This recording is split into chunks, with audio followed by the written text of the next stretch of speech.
केलेला आहे. तर आज माझा सासरमधला शेवटचा दिवस होता, कारण आम्हाला परत जायचं होतं जम्मूला. सुट्टी संपत आलेली होती. तर त्यामुळे चला म्हटलं छोटा का होईना आपण सासरचा व्हिडिओ थोडा शूट करूया आणि तो अपलोड करूया. तर हाय, हॅलो, नमस्कार. मी तेजश्री स्वागत करते तुमचं माझ्या न्यू ब्लॉगमध्ये. तर कशा आहेत सगळे? अपेक्षा करते सगळेजण मजेत असतील आणि आनंदात असतील. तर आज होती चंपाषष्ठी आणि आमच्याकडे ना चंपाषष्ठीच्या दिवशी तळी भरली जाते खंडेरायाची. तर म्हणजे कुठे-कुठे भरली जाते ते मला माहिती नाही, पण आमच्या खानदेशात तर केलं जातं. कारण मी माझ्या आजी-आजोबांकडे राहायचे ना, तिथं पण ही पूजा वगैरे केली जायची. तर इकडे सासरी पण होते. तर माझ्या लग्नाला 13 वर्ष झालेली आहेत. तर मी पहिल्यांदा पाहते आता इकडे सासरी. कारण मी सोबतच आहे म्हटल्यावर ह्यावेळेस आम्ही काही सुट्टीला वगैरे आलेलो नसतो. तर ह्यावेळेस अचानक सुट्टी आलो पण होतो आणि ती म्हणजे ते तळी भरण्याचं ते पूजा वगैरे पण होती. तर ते आम्हाला यावेळेस मिळाली. तर सकाळी मी वांग्याचं भरीत केलं. सासूबाईंनी छान अशा छोट्या-छोट्या भाकरी केल्या बाजरीच्या, कारण मला एवढ्या खात जमत नाहीत भाकरी. मग सासूबाईंनी भाकरी केल्या. मी एका साईडला भरीत बनवलं. कारण या पूजेसाठी ना भरीत आणि भाकरीच असते. दुसरं काहीच बनवत नाही. हेच 2 वस्तू बनवतात फक्त. तर हे बघा इथं आता फौजी पूजा करतायत. जसं ज्या पद्धतीने म्हणजे पूजा करायची असते ना, तर माझे सासरे सांगतायत त्यांना की कसं करायचं, काय नाही. तर ती पूजा वगैरे करतायत. तर ह्या पूजेसाठी ना 5 माणसं लागतात. तर घरची 4 होती. फक्त एकच व्यक्ती बाहेरून येणार. तर आधी किशू, त्यांचे बाबा आणि पप्पा हे 4ही जण घरचेच होते. तर एक जण बाहेरून आलं की लगेच ही पूजा वगैरे सुरू होणार आहे. तर मला ना एका ताईंची कमेंट आली होती, की "ताई तू सासू-सासरे दाखवले नाहीत." तर ह्या व्हिडिओमध्ये जेवढं पॉसिबल झालेलं आहे ना, तेवढं मी दाखवण्याचा प्रयत्न केलेला आहे. आणि म्हणजे घरचं शूट करायचं यामुळे मी केलेलं नाही, कारण गावाकडे अजून कोणाला माहिती नाही, की मी व्हिडिओ वगैरे बनवते. फक्त सासूबाईंना माहिती आहे, सासऱ्यांना नाही माहिती. आणि त्यांना जर माहिती पडलं तर तसं तर काही जास्त वगैरे बोलणार नाहीत. पण कसं आहे ना, आपण जे काम करतो ना, तर त्याचा आपल्याला काहीतरी फायदा होईल किंवा काही इन्कम येईल ना, तरच ते समोरच्याला पटतं. आणि जोपर्यंत आपण फ्रीमध्ये करतो ना, ना त्या कामाचं व्हॅल्यू असतं, ना म्हणजे त्याला कोणी व्हॅल्यू पण देत नाही आणि ते काम म्हणजे असं समजलं जातं, की ही फालतूचा टाईमपास करते असं वाटतं. त्यामुळे मी अजून कोणालाही सांगितलं नाहीये. आणि गावाकडचे व्हिडिओ आहे ना पूर्णपणे मी तेव्हा शूट करेन, जेव्हा म्हणजे मी सक्सेसफुल होईल YouTubeमध्ये. तरच तोपर्यंत मी असे बनवणार नाही. फक्त हे थोड्याफार क्लिप मी घेतलेल्या होत्या, त्याच मी तुमच्यासोबत शेअर करते. तर हे बघा इथं पूजा वगैरे सुरू झालेली आहे. तर ही पूजा जशी पण होईल ना, त्यानंतर लगेच आम्हाला गावी निघायचं आहे. कारण मला मम्मीकडे जायचं होतं, कारण माझं सगळं सामान तिकडे होता. तो सामान तिथून घ्यायचा. पुन्हा मग रेल्वे स्टेशनला जाऊन तिथून मग आम्हाला जळगाव जायचं होतं. जळगाववरून आमचंवालं म्हणजे मेन जे रिझर्व्हेशन होतं ना, ते तिथून होतं. तिकडे जायला पण आम्हाला बराच वेळ लागेल, म्हणजे 1 ते 1.5 तास तिकडे लागतो. इथून 1-1.5 तास, पुन्हा माहेरहून तिकडे 1-1.5 तास. त्यामुळे जरा वेळ जास्त जाणार होता जाण्या-येण्यामध्येच. म्हणून मग जरा लवकर निघणार होतो. तर इथं सकाळी-सकाळीच लवकरच पूजा सुरू केली होती म्हणून. तर हे बघा, ज्या छोट्या-छोट्या बाजरीच्या भाकरी केलेल्या होत्या ना, त्याच्यावर भरीत ठेवलं. पुन्हा ते भंडारा वगैरे असतो ना, पिवळ्या कलरचा तो टाकला आणि त्याची पूजा वगैरे केली. आणि ते कुठलं तरी म्हणजे खंडेरायाचं गाणं असतं ते बोलतात वगैरे, अशी पूर्ण म्हणजे पूजा होती ती. तेवढं तर काय मी म्हणजे एकदम कंप्लीटली नाही सांगू शकत.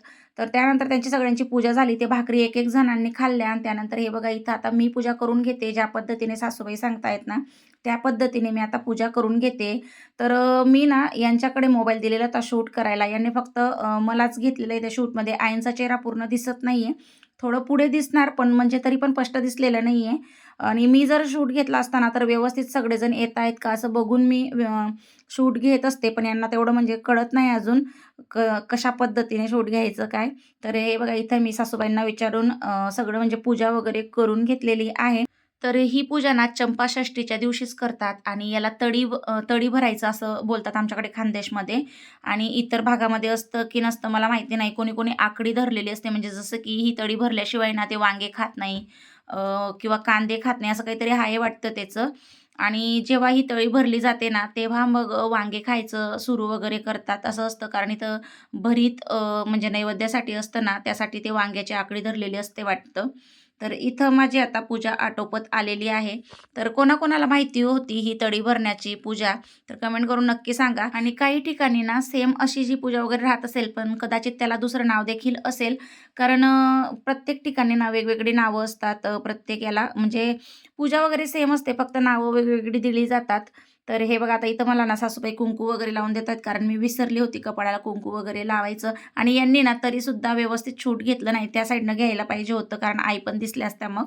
पण यांनी ह्याच साईडनं घेतलं आणि त्यानंतर आम्ही ना जी काही कामं वगैरे आवरायची होती, थोडा नाश्ता वगैरे केला आणि त्यानंतर निघालो आता जायला. तर जाताना ना मी तिथला व्हिडिओ घेतला नाही, कारण प्रत्येकाचा मूड सॅड झालेला असतो. गावी जाताना मी माझ्या आईकडचा पण घेतला नाही आणि तिकडचा पण घेतला नाही, कारण त्या स्थितीमध्ये आपण नसतो. कारण एवढ्या दिवसानंतर येतो आणि पुन्हा जेव्हा जातो ना, तेव्हा खूप असा मूड सॅड होऊन जातो. मला तर डोळ्यातून पाणी यायला लागतं अक्षरशः. आणि माझी आई पण खूप रडते आम्ही जेव्हा येतो तेव्हा. आणि आईला पण थोडासा प्रॉब्लेम आहे शुगरचा आणि डोळ्यांचं ऑपरेशन वगैरे सांगितलेलं, म्हणून ह्यावेळेस ना मी स्वतःवर इतकं कंट्रोल केलं, की डोळ्यातून अश्रू येऊ दिले नाही. जोपर्यंत गाडीत बसत नाही तोपर्यंत. गाडीमध्ये बसले नंतर मग मला खूप वाईट वाटायला लागलं. कारण आईसमोर जर आपण रडलो ना, तर ते आपल्याला पाहून अजून जास्त रडतात. तर त्यामुळे मी नाही रडली. आणि कसं असतं ना, मी माझ्या घरी भरपूर अशी सुखी आहे, खुश आहे. आई पण म्हणजे आई त्यांचं पण सगळी परिस्थिती वगैरे चांगली आहे, सगळं काही आहे. पण कसं असतं हे एक असं म्हणजे नातं आहे, की यात आहे ना, एक दुसऱ्यांपासून थोडंफार का होईना लांब जाताना ना डोळ्यात अश्रू येतातच. त्यामुळे मूड माझा खूप असा सॅड होता, म्हणून तिकडचं पण आणि इकडचं पण मी शूट नाही घेतलं. कारण त्यांचे पण ते आई-वडील आहेत. त्यांचा मुलगा एवढ्या दूर देशसेवेसाठी मुलगा, सून ते म्हणजे नातवंड जातायत, तर त्यांना पण वाईट वाटतं. इकडच्यांना पण सेम तसं वाटतं. कारण हे बघा इतर कोणाला फरक पडो नको पडो, पण आपले जे आई-वडील असतात ना, मग ते आपल्या नवऱ्याचे असो की आपले असो, त्यांना फरक पडत असतो. कारण हेच एक नातं असं आहे, याच्यामध्ये ना निस्वार्थ प्रेम असतं. त्यामुळे प्रत्येकाला वाईट वाटत असतं आणि त्या स्थितीमध्ये मी शूट वगैरे घेतला नाही. त्यानंतर ना आम्ही म्हणजे माझ्या माहेर जवळच्या सिटीमध्ये आलो. तिथं आम्हाला पप्पा सोडायला आले होते. त्यानंतर म्हणजे रात्री 11 वाजता आम्हाला सोडायला आले होते. 12ला ट्रेन होती. तर तिथून बसलो आणि तिथून आम्हाला जळगाव जायचं होतं. जळगावहून आम्हाला रात्री 2 वाजेला होती ट्रेन. तर तिथं बसलो आणि त्यानंतर डायरेक्ट मी दुसऱ्या दिवसाचे हे बघा इथं शूट दाखवते. तर दुसऱ्या दिवशी होता पहिला गुरुवार. त्यामुळे मग थोडं लवकर उठून मी ब्रश वगैरे करून फ्रेश झाली. कारण कसं आहे उपवास होता, म्हणून म्हटलं बिना ब्रश करायचं तसंच कसं झोपून राहायचं. म्हणून मग मी पटकन ब्रश केला. रात्री तर 2-2:30 वाजून गेले होते झोपायला.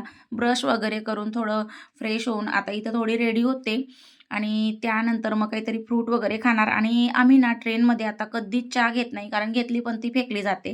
कारण खूप खराब लागते ती चहा, म्हणजे न पिलेली बरी असं वाटतं.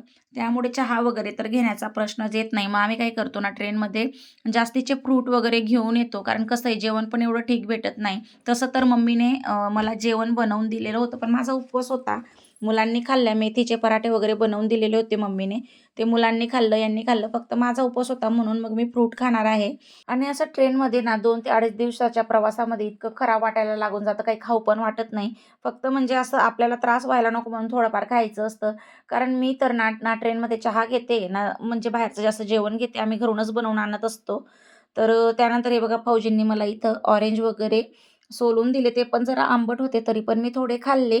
आणि त्यानंतर सफरचंद वगैरे पण आणलेले होते, ते पण खाल्लं होतं. पेरू आणले होते, केळी आणले होते, म्हणजे फ्रूट तर भरपूर आणले होते, पण ना खाऊ वाटत नाही ट्रेनमध्ये. त्यामुळे मग मी म्हणजे थोडं ॲपल आणि थोडं ऑरेंज वगैरे खाल्लं फक्त. आणि मुलांना पण खाऊ घातलं यांनी फ्रुट्स. कारण कसं आहे मुलं पण जास्त खात नाहीत ट्रेनमध्ये. म्हटलं मग फ्रुट्स जरी खाल्ले तरी बरं असतं, पाण्याची कमतरता होत नाही. आणि इथं हे बघा किशूची बदमाशी सुरू होऊन गेलेली आहे.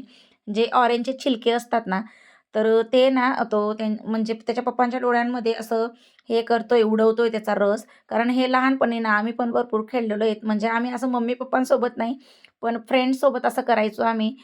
गुपचूप असं कोणाच्या तरी डोळ्यामध्ये हे असा याचा रस पिळून द्यायचो आणि त्याने ना थोडी आग होते डोळ्यांमध्ये. तर किशू पण तसंच करतोय, प्रत्येकाला करतोय बघा तो. खूप म्हणजे मस्तीखोर आहे. आणि मुलांमुळेच ना हा 2-2.5 दिवसाचा प्रवास एवढा जास्त कळत नाही. त्यांच्या या बदमाशी वगैरे त्याच्यामध्ये टाईमपास होऊन जातो आणि फायनली मग हा प्रवास पूर्ण होतो आणि घरी गेलं म्हणजे क्वार्टरमध्ये गेलं की मग साफसफाई सुरू होते. तर मी ना हा म्हणजे फक्त क्वार्टरपर्यंत जाईपर्यंतच व्हिडिओ शूट केलेला आहे. पुन्हा क्वार्टर कसं झालंय 20 दिवसात, काय-काय साफसफाई वगैरे केली. मी त्याचा ना जरा वेगळा व्हिडिओ एडिट करून टाकेल, कारण हा व्हिडिओ खूप असा लाँग होऊन जाईल. एवढ्या ह्याच्यातच भरपूर असा लांब झालाय, तरी 10 ते 12 मिनिटाचा हा व्हिडिओ झालेला आहे. त्यामुळे मग मी तो सेपरेट बनवणार आहे. तर आता ना म्हणजे तिसरा दिवस होता आमचा ट्रेनमध्ये, तर पोहोचण्यातच होतो म्हणून इथं आमची आता म्हणजे उतरायची घाई गडबड सुरू होणार आहे. बॅगा वगैरे काढून ठेवाव्या लागतात. तर निवांत फौजी रेडी होऊन बसलेले होते. मला बोलत होते, "फक्त अर्धा तास राहिला आहे. पटकन उठून तू पण रेडी होऊन जा, कारण आता स्टेशन येणारच आहे." तर इकडे ना जम्मूमध्ये पोहोचण्याचा टायमिंग छान आहे ट्रेनचा. सकाळी सोडून देते ती 9:30 पावणे 10ला. त्यामुळे मग एवढं काही टेन्शन वाटत नाही. तर हे बघा, सगळं सामान वगैरे वरती काढून ठेवलं आहे, कारण उतरताना आपण काही विसरायला नको म्हणून 10 मिनिटं पहिले सगळं सामान आम्ही काढून ठेवत असतो. जास्त यावेळेस बॅगा नव्हत्या, थोड्याच आहेत. म्हणजे 3च बॅगा आहेत. एक खाण्यापिण्याची आणि एक यांची मागे जी सॅक बॅग असते ना, ती एक आहे आणि एक मोठी बॅग आहे. तेवढ्याच बॅगा होत्या. तर हे बघा, फायनली आम्ही आता इकडे जम्मूला पोहोचलेलो आहेत. इथं ना यांनी गाडी बोलवलेली होती, म्हणजे कॅब बुक केलेली होती. ते येतात रेल्वे स्टेशनला घ्यायला. त्यामुळे एवढं टेन्शन नाही आहे इथं. म्हणजे जसं आपण रेल्वे स्टेशनच्या बाहेर निघालो, लगेच ती गाडी आलेलीच असते. तिच्यामध्ये बसून डायरेक्ट क्वार्टरच्या समोर सोडतात. तर इथं बघा, बॅग ना 2 दिवसात मुलांनी काहीतरी खाण्यापिण्याचं त्याच्यावर पाडून सगळी खराब करून टाकली होती, म्हणून ही थोडी स्वच्छ करून घेत आहेत. आणि ही बॅग ना माझ्याकडनं जरा जास्तच मोठी घेतली. खूप त्रास होतो हिला कॅरी करायला. इकडे-तिकडे फिरायला पण खूप त्रास. रिक्षावाले सुद्धा आम्हाला ही बॅग बघून नाही सांगून देतात. त्यामुळे मला आता नेक्स्ट टाईम ना छोटी बॅग घ्यायची, म्हणजे 2 घेईल छोट्या बॅगा, कारण ही एवढी मोठी बॅग घेण्यापेक्षा छोटी बॅग घेतलेली परवडेल. तर हे बघा, आम्ही इकडे आलो आता रेल्वे स्टेशनच्या बाहेर, गाडीत बसलो आणि आता जातोय आम्ही क्वार्टरमध्ये. तर इथून ना 1 तास तर लागूनच जातो क्वार्टरमध्ये पोहोचायला आणि इकडनं जाताच आम्ही दूध वगैरे घेऊन जाणार आहेत, कारण मला घरी जाता बरोबर घरचा चहा हवा असतो. कारण ट्रेनमध्ये 2 ते 2.5 दिवस चहा अजिबात पिलेला नसतो ना, डोकं असं भन करायला लागून जातं. कारण मी चहाची खूप शौकीन आहे. मला चहा लागतोच दिवसामध्ये 1दा किंवा 2दा. त्यामुळे जाताच दूध घेणार. तसं तर आजूबाजूचे पण देतात चहा वगैरे, पण मी घरी मग घेऊनच जात असते दूध. कारण घरचा माझ्या हातचा चहा मला पिण्याची सवय आहे त्यामुळे. तर इथं दूध वगैरे घेतलं आणि आता निघालो क्वार्टरमध्ये. तर क्वार्टरपर्यंतच मी हा व्हिडिओ शूट केलेला आहे. व्हिडिओ मी इथं स्टॉप करते. भेटूया अशा छानशा व्हिडिओसोबत. तोपर्यंत बाय अँड टेक केअर.